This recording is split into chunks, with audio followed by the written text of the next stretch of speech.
And what we can use a trend line to do is to make a guess about other ages. So we can guess, although we don't have the weight of a panda or this particular panda at 7 months, we could guess based on the trend line what its weight is.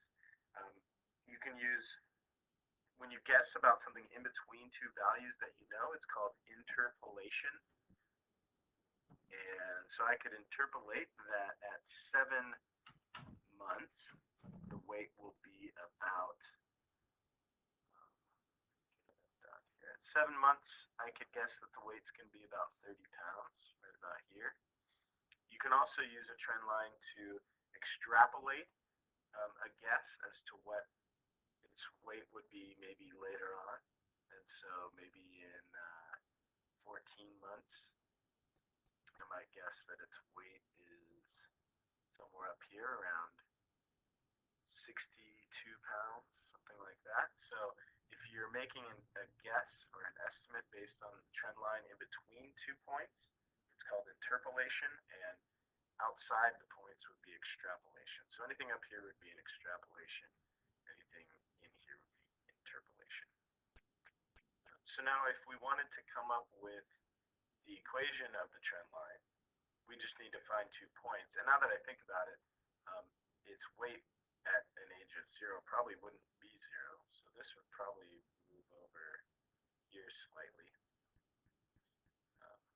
And this might move over here slightly. So something like that. Now, we just need to pick 2 points on this grid.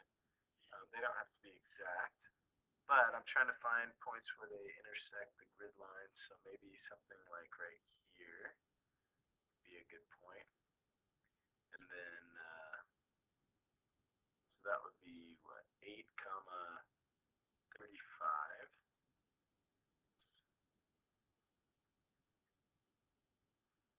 So 8, 35.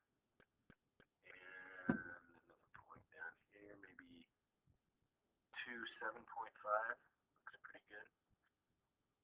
That's down here. And so we just use that to find the slope. Remember to find the slope here. We have n equals y2 minus y1 over x2 minus x1. So in this case, we could do 35 minus 7.5, which is going to be, take away 10, you got 27.5